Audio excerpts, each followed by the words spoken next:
केंद्र सरकार की ग्रुप सी ग्रुप डी भर्तियों से इंटरव्यू को खत्म किया गया है।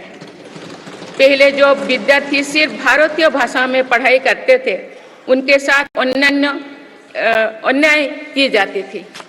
मेरी सरकार ने नई राष्ट्रीय शिक्षा नीति लागू कर इस अन्याय को दूर करने के लिए कदम उठाए हैं। युवाओं को अब भारतीय भाषा में इंजीनियरिंग की पढ़ाई का विकल्प भी मिला है। विगत 10 वर्ष में देश में 7 नई IIT, 16 IIIT, 7 IIM, 15 नए एम्स, 315 मेडिकल कॉलेज और 390 विश्वविद्यालय स्थापित किया गया है।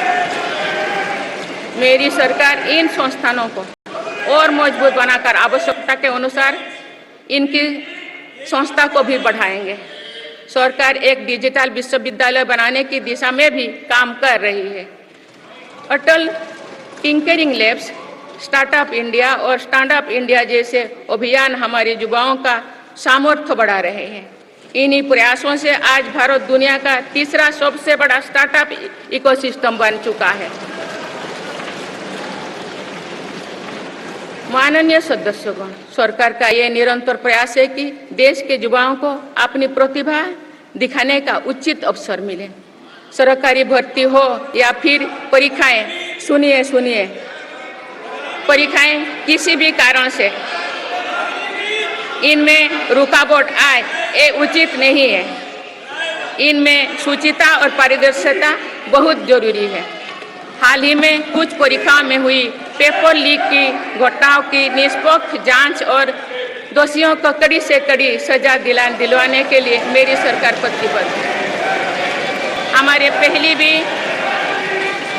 इससे पहले भी हमने देखा है कि कई राज्यों में पेपर लीक की घटनाएं होती रही है।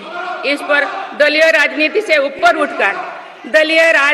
ऊपर उठकर देशव्यापी ठोस उपाय करने की जरूरत है।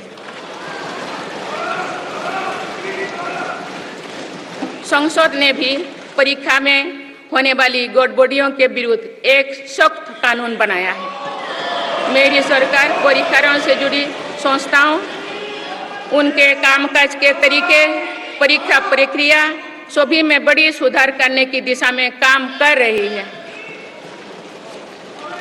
माननीय सदस्यगण, मेरी सरकार ने युवाओं की राष्ट्र निर्माण में भागीदारी और बढ़ाने के लिए मेरा युवा भारत माय भारत अभियान की शुरुआत भी की है।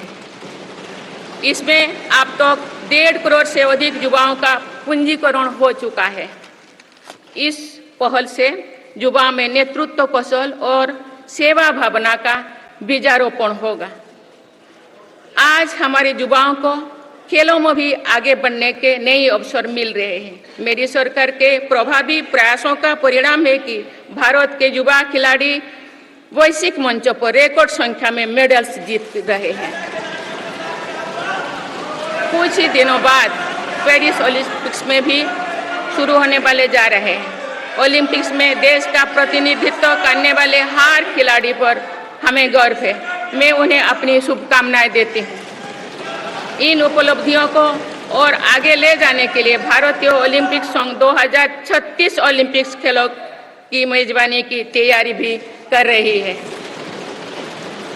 माननीय सदस्यगण, जुलाई की 1 तारीख से देश में भारतीय न्याय संहिता भी लागू हो जाएगी।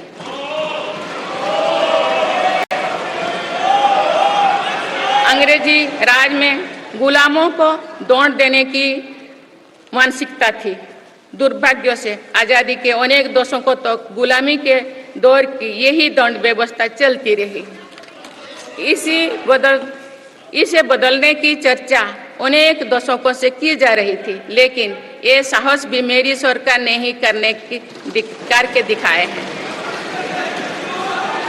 अब दंड के जगह न्याय को प्राथमिकता होगी, जो हमारे संविधान की भी भावना है। इन नई कानूनों से न्याय प्रक्रिया में तेजी आएगी। आज जो विदेश अलग अलग क्षेत्रों में गुलामी की मानसिकता से मुक्त पा रहे हैं, तो ये उस दिशा में बहुत बड़ा कदम है और ये हमारे स्वतंत्रता सेनानियों की सच्ची श्रद्धांजलि भी है। मेरा सरकार ने सीएए कानून के तहत शरणार्थियों को नागरिकता देना शुरू कर दिया है। इससे बंटवारे से पीड़ित अनेक परिवारों के लिए सम्मान का जीवन जीना तय हुआ है। जिन परिवारों को सीएए के तहत नागरिकता मिली है, मैं उनके बेहतर भविष्य की कामना करती हूँ।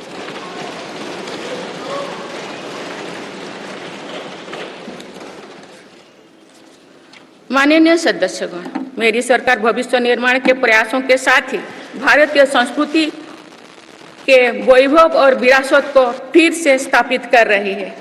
हाल में नालंदा यूनिवर्सिटी के भव्य कैंपस के रूप में इसमें एक नया अध्याय जुड़ा है। नालंदा सिर्फ एक यूनिवर्सिटी मात्र नहीं थी, बल्कि ये वैश्विक ज्ञान केंद्र के रूप में भारत गौरवशाली अतीत का प्रमाण थी।